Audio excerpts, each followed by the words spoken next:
नमस्कार विद्यार्थी मित्रांनो, आपण बी ए तृतीय वर्षाच्या पेपर नंबर 10मध्ये प्रकरण दुसऱ्याला सुरुवात केली होती. दुसऱ्या प्रकरणामध्ये सामाजिक संशोधनाचे प्रकार आपण पाहत आहोत. मागच्या लेक्चरमध्ये आपण सामाजिक संशोधनाचा प्युअर रिसर्च, ज्याला आपण शुद्ध संशोधन हा प्रकार आपण पाहिला. असे एकूण आपण 6 संशोधनाचे प्रकार आपण बघणार आहोत. आज आपण सामाजिक संशोधनाचा दुसरा प्रकार जो आहे अप्लाइड रिसर्च, ज्याला आपण उपयोजित संशोधन असे म्हणतो. कारण उपयोजित संशोधन म्हणजे ज्या संशोधनाचा वापर साधारणतः व्यावहारिक समस्याच्या सोडवण्यासाठी केला जातो त्याला उपयोजित संशोधन असं म्हटलं जातं. म्हणजे या संशोधनाचे ध्येय पूर्णपणे स्पष्टता उपयोगितावादी असून संशोधनाच्या निष्कर्षांना तात्काळ उपयोगात आणले जाते. एक समाजशास्त्रीय अभ्यासक पी व्ही यंग यांच्यामध्ये उपयोजित संशोधनातील संशोधनाचा संबंध मानवाच्या आवश्यकता आणि मानवी कल्याण यांच्याशी संबंधित असून उपयोजित संशोधनाचा आधार घेणारे संशोधक असे म्हणतात की ज्ञान हे संपूर्णतः उपयुक्त असून त्याचा उपयोग हा नेहमीच निष्कर्ष काढणे, एखादी क्रिया किंवा व्यवहार यांना कार्यान्वित करणे, सिद्धांताची निर्मिती करणे आणि प्रत्यक्ष व्यवहारात उपयोगात आणण्यासाठी केला जातो. म्हणजे सिद्धांत तसेच व्यवहार हे काही काळासाठी एक दुसऱ्याशी परस्पर संबंधित अशा प्रकारचं काम करत असतात. अजून एक अभ्यासक आहेत फेंगजीर आणि काज यांनी या संदर्भात आपले विचार मांडलेत. त्यांचं म्हणणं असं आहे की जेव्हा तथ्याचे अध्ययन हे प्रशासन यांच्या संदर्भात उपयोगितावादी दृष्टिकोनातून केले जाते, तसेच ज्यांची नीतिमूल्ये निर्मात्यांना आवश्यक वाटतात तेव्हा अशा संशोधनास उपयोजित संशोधन असे म्हटले जाते. रॉबर्ट लीड नावाचे अभ्यासक आहेत. त्यांनी पण याच पद्धतीचा वापर केलेला सामाजिक संशोधनामध्ये अतिशय महत्त्वाची पद्धत आहे, म्हणून ते पण या पद्धतीला महत्त्वाचे मानतात. त्यांच्या मते एखाद्या विशिष्ट काळी ठिकाणी उद्भवणाऱ्या समस्याचे अध्ययन करण्यासाठी केल्या जाणाऱ्या संशोधनास उपयोजित संशोधन असे म्हणतात. या माध्यमातून मिळवलेल्या ज्ञानाचा उपयोग जीवनाच्या समस्या सोडवण्यासाठी, समाजाच्या विकासासाठी, समाजात सुख्य समाधानी होण्यासाठी उपयोग करणे या पद्धतीचं वैशिष्ट्य आहे असं त्यांचं म्हणणं आहे. या संशोधनाद्वारे समस्याचा शोध घेऊन जर एखादी समस्या उद्भवली तर त्यासंबंधी उपाययोजना काय केल्या पाहिजेत यासारख्या बाबीवर भर दिला जातो. उदाहरण जर द्यायचं म्हटलं तर समजा महाराष्ट्रात शेतकरी आत्महत्या होतात. एकूण लोकसंख्येमध्ये शेतकऱ्यांची संख्या किती आहे? करोडो शेतकरी संख्या किती आहे? कोणतं पीक घेणारे शेतकरी आत्महत्या करतात? कोणत्या वयोगटातील शेतकरी आत्महत्या करतात? कोणत्या ऋतूमध्ये आत्महत्या करतात? अशी वेगवेगळ्या अभ्यासाच्या आधारे आपल्याला शेतकरी आत्महत्येचा निष्कर्ष काढता येऊ शकतो. म्हणजे एकंदरीत ही समस्या, शेतकरी आत्महत्या ही समस्या सोडवण्यासाठी काय उपाययोजना सुचवणे गरजेचे आहे हे आपल्याला अशा अभ्यासातून सांगता येऊ शकतं, सांगितलं जातं. याबाबतीतले संशोधन म्हणजे त्यांच्या समस्या कोणत्या आहेत, त्यांचं समाजाचे स्थान काय आहे, त्यांना कोणकोणत्या प्रकारे मदत केली जाऊ शकते जेणेकरून शेतकऱ्यांच्या आत्महत्या थांबवता येतील. म्हणजे यासाठी केलेलं संशोधन हे उपयोजित संशोधन आहे असं म्हणतात. म्हणजे या प्रकारच्या संशोधनात ज्ञानाचे मूल्यांकन हे सैद्धांतिक तत्वावर न करता सर्वसाधारणपणे या प्रकारच्या संशोधनामध्ये व्यावहारिक उपयुक्ततेवर जास्त भर दिला जातो. म्हणजे प्रामुख्याने तथ्य संकलन करणे आणि त्याचे विश्लेषण करून निष्कर्ष काढण्यासाठी सांख्यिकीय बाबीचा उपयोग या संशोधनामध्ये केला जातो. म्हणजे सुरुवातीला शेतकरी आत्महत्याचे तथ्य संकलित करायचं, कोणते कारणे यामागे आहेत त्याचं विश्लेषण करायचं आणि सांख्यिकीय माहिती अशी गोळा करायची की जी संबंधित यंत्रणेकडे, शासन असेल, NGOs असतील किंवा शेतकऱ्यांच्या समस्येसंदर्भात ज्या व्यवस्थेला सहानुभूती आहे यांच्यासमोर ती समस्या मांडणे आणि ती कमी करण्यासाठी किंवा ती सोडवण्यासाठी उपयोग करणे हा या मागचा उद्देश आहे. म्हणजे आधुनिक कालखंडामध्ये समाज जीवनाच्या विकासासाठी व नियोजनात्मक बाबींच्या संदर्भात अनेक योजनांची आखणी केली जात असते. या दृष्टिकोनातून मार्गदर्शक तत्त्वे सुचवण्याचे कार्य उपयोजित संशोधनाच्या माध्यमातून करता येऊ शकते. समाजशास्त्रीय संशोधन हा सामाजिक संशोधनाचा महत्त्वाचा सुविभाज्य भाग आहे, घटक आहे. समाजशास्त्राचा अभ्यास विशेष हा समाज असल्याकारणाने समाजात उद्भवणाऱ्या अनेक वेगवेगळ्या समस्यांची उकल करण्यासाठी व त्यावर उपाययोजना सुचवण्यासाठी समाजशास्त्रीय संशोधनाची आवश्यकता ही सैद्धांतिक तात्विकतेपेक्षा व्यावहारिक दृष्ट्या अधिकाधिक गरजेची आहे.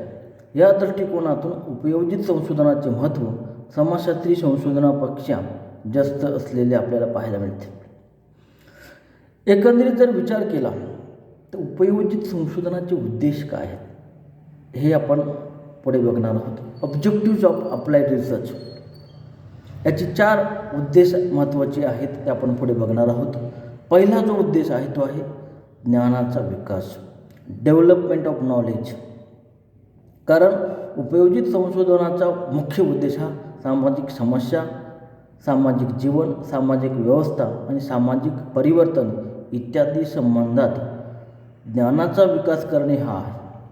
म्हणजे समाजातली जी व्यवस्था आहे तिचं परिवर्तन करणे, समस्या असतील त्याची तीव्रता कमी करणे, त्या सोडवणे, एकंदरीत मानवी जीवन जे आहे ते सुरळीत करणे, त्यांच्या समस्या दूर करणे हा उद्देश उपयोजित संशोधनामध्ये महत्त्वाचा मानला जातो. त्याचबरोबर या संशोधनाच्या आधारे मूलभूत संशोधनाचे प्रतिपादित केलेले नियम आणि सिद्धांत याचे अनुभवाच्या आधारे परीक्षण केले जाते. म्हणजे आपण अभ्यासासाठी निवडलेला विषय, समजा शेतकरी आत्महत्या असेल तर अभ्यासाच्या नंतर जे निष्कर्ष आलेले आहेत त्या समस्या सोडवण्यासाठी कोणकोणत्या यंत्रणा काम करतात, हे यंत्रणा काम करत असताना शेतकरी आत्महत्येवर काय उपाययोजना सुचवले ते प्रत्यक्ष फील्डवर जाऊन त्यांची समस्या कमी झाली का हे पाहण्याचं काम अनुभवसिद्ध वर्क, ज्याला एक्सपेरिमेंटल वर्क या उपयोजित संशोधनाचा उद्देश मानला जातो. म्हणजे त्याची सत्यता तपासणे, प्रामाणिकपणा कितपत आहे किंवा विश्वसनीयता किती आहे याची पडताळणी या संशोधनाअंती केली जाते. दुसरा जो उद्देश आहे तो आहे तथ्याचे प्रकारात्मक अध्ययन, स्टडी ऑफ फंक्शनल फॅक्ट्स. उपयोजित संशोधनाद्वारे तथ्याच्या कार्यकारण संबंधाचा शोध घेतला जातो. कारण एक दुसऱ्याशी व दुसरी कारणे एका कारणाशी संबंधित असू शकतात. म्हणजे परस्पर काय संबंध आहे, शेतकरी आत्महत्याचा संबंध पीक पद्धतीशी आहे का, कोरडवाहू किंवा बागायती या संबंधी आहे, किंवा बाजार व्यवस्थेशी संबंध आहे, किंवा तिथल्या सामाजिक प्रथा परंपराशी संबंधित आहे, याचा कार्यकारण भाव शोधला जातो. म्हणजे हुंडा पद्धत ही शेतकऱ्यांच्या आत्महत्येला कारणीभूत आहे का, हे याचा कार्यकारण संबंध तपासण्याचं काम या संशोधन पद्धतीमध्ये केलं जातं. म्हणजे उपयोजित संशोधन सामाजिक व्यवस्था, सामाजिक संरचना, सहसंबंध, संघटन इत्यादी विभिन्न लक्षणे आणि त्यांच्या कारणांचा अध्ययन करून त्याच्यातले गुणदोष शोधण्याचं काम या उद्देशामध्ये केलं जातं. त्यानंतर तिसरा जो शोध आहे, तिसरं जे उद्दिष्ट आहे तो आहे सिद्धांताचा शोध, सर्च ऑफ थिअरी. उपयोजित संशोधनाचा उद्देश हा नवीन सिद्धांताचा शोध लावणे आहे. नवीन ज्ञान शोधून काढणे आणि समाजामध्ये असणाऱ्या वेगवेगळ्या समस्यांची तीव्रता कमी करणे, जेणेकरून अशा वेगवेगळ्या अनुभविक तथ्यांना एकत्रित करायचं आणि एकत्रित करून नवनवीन तथ्यांच्या आधारावर सिद्धांताचा शोध लावायचा आणि तो सिद्धांत वेगवेगळ्या संशोधनाच्या प्रतिपादनाच्या आधारे वैज्ञानिकतेच्या कसोटीवर समोर ठेवायचा, ज्याद्वारे वेगवेगळ्या घटनांचे अनुमान लावणे सहज शक्य होते. म्हणजे शेतकरी आत्महत्याची कारणे शोधून काढण्याचं काम सिद्धांत जर मांडला गेला तर या अनुभविक तथ्याच्या आधारे म्हणजे एकंदरीत शेतकरी आत्महत्येला अनेक कारणं आहेत असं आपल्याला या अभ्यासातून मांडलं जाऊ शकतं. अनुभवाच्या आधारे, वेगवेगळ्या अभ्यासांच्या आधारे शेतकरी आत्महत्येला कोणते कारणीभूत आहेत. विशिष्ट पीक पद्धती म्हणजे कपाशी किंवा इथे घेतलं जाणारे कोरडवाहू, विदर्भ आणि मराठवाड्यामध्ये महाराष्ट्रातील घेतली जाणारी कोरडवाहू पिके कारणीभूत आहेत किंवा इथली विवाह पद्धती कारणीभूत आहे किंवा अजून कुठले सामाजिक प्रथा परंपरा कारणीभूत आहे, हुंडा पद्धती कारणीभूत आहे की अशी वेगवेगळी कारणं ही सामाजिक व्यावहारिक तथ्याच्या आधारे शोधली जाऊन त्या आधारे शेतकरी आत्महत्याला बाजारभाव म्हणजे कोणती कारणं कारणीभूत आहेत हे आपण शोधून काढू एक विशिष्ट प्रकारचा सिद्धांत समाजासमोर मांडू शकतो, मांडला जात असतो, मांडला गेला आहे असं आपल्याला सांगता येऊ शकतं. त्यानंतर चौथं जे उद्देश आहे सामाजिक संशोधनाचा तो आहे संकल्पनाचा विकास, डेव्हलपमेंट ऑफ कन्सेप्ट. मित्रांनो, उपयोजित संशोधनाच्या प्रक्रियेमध्ये एक भाग म्हणून संकल्पनांची व्याख्या केली जाते, त्याचं स्पष्टीकरण केलं जातं, संक्षिप्तीकरण करणे ह्या बाबी यामध्ये केल्या जातं. कारण संकल्पना ही तथ्यांची व्याख्या करत असतात आणि उपयोजित संशोधन म्हणजे तथ्य एकत्रित करण्याचे काम यामध्ये केले जाते. या नवीन तथ्यांचा प्रभाव हा संकल्पनावर पडत असतो. नवीन शोधांचा प्रभाव हा तथ्यांची व्याख्या करणाऱ्या संकल्पना पडल्यामुळे संशोधनातून वेगवेगळ्या संकल्पनाची पूर्वपरीक्षा व नूतन व्याख्या या संदर्भाने केली जाते. अशा प्रकारे उपयोजित संशोधनाचा उद्देश जुन्या संकल्पनाच्या आधार घेऊन नवीन संकल्पना मांडणे, त्याचे सुनिश्चित करणे आणि नवीन संकल्पनाची निर्मिती करणे असं मानलं गेलेलं आहे. म्हणजे एकंदरीत मूलभूत किंवा शुद्ध संशोधन व उपयोजित संशोधन हे संशोधनाचे दोन्ही प्रकार जे आपण पाहिले हे काय आहेत, परस्पर पूरक आहेत. म्हणजे मूलभूत संशोधनामुळे उपयोजित संशोधनास मार्गदर्शन प्राप्त होते. बघा, म्हणजे आपण जे पहिला प्रकार बघितला मूलभूत संशोधनाचा, शुद्ध संशोधनाचा, प्युअर रिसर्चचा, तो प्रकार आता जे आपण अप्लाइड रिसर्च हा दुसरा प्रकार बघत आहोत, ह्या दोन्ही प्रकार परस्पर संबंधित आहेत. म्हणजे मूलभूत संशोधनामध्ये त्याचा आधार घेऊन उपयोजित संशोधनास मार्गदर्शन प्राप्त होते, तर उपयोजित संशोधनामुळे मूलभूत संशोधनाला चालना मिळत असते. अजून जर वेगळं उदाहरण या संदर्भात घ्यायचं असेल तर आपल्याला माल्थसच्या सिद्धांताचं घेता येऊ शकतं. कारण माल्थसने एक लोकसंख्याविषयक सिद्धांत मांडला. त्याचं म्हणणं असं होतं की लोकसंख्या ही गणिती पद्धतीने वाढते आणि अन्नधान्य हे भूमिती पद्धतीने वाढते. गणिती आणि भूमिती पद्धत म्हणजे काय? गणिती पद्धत म्हणजे 2, 4, 6, 2, 4, 8, 16, 32, 64 अशा पद्धतीनं काय वाढतं? लोकसंख्या वाढते. भूमिती पद्धतीने अन्नधान्य वाढतं म्हणजे काय? 1, 2, 3, 4, 5, 6 अशा पद्धतीनं अन्नधान्याची वाढ होते. म्हणजे एकंदरीत अन्नधान्य आणि लोकसंख्या याची सांगड घालण्याचं काम माल्थस या लोकसंख्याशास्त्रीय अभ्यासकांनी मांडलं. म्हणजे एकंदरीत या दोन्ही माहितीच्या आधारे उपयुक्त संशोधन होते आणि या दोन्ही माहितीच्या आधारे मांडलेला माल्थचा जो सिद्धांत आहे तो मूलभूत संशोधिक सिद्धांत आहे असं म्हटलं जातं. सामान्यपणे हा जो सिद्धांत आहे, अन्नधान्य हा लोकसंख्येला अतिशय महत्त्वाचा घटक आहे. त्याच तुलनेत माल्थचं म्हणणं असं होतं की लोकसंख्या ही झपाट्याने वाढते गणिती पद्धतीने. त्या तुलनेत अन्नधान्य उत्पादन वाढीचं प्रमाण हे कमी आहे. म्हणून भविष्यामध्ये अन्नधान्य हे उपलब्ध असणाऱ्या लोकसंख्येला पुरणार नाही.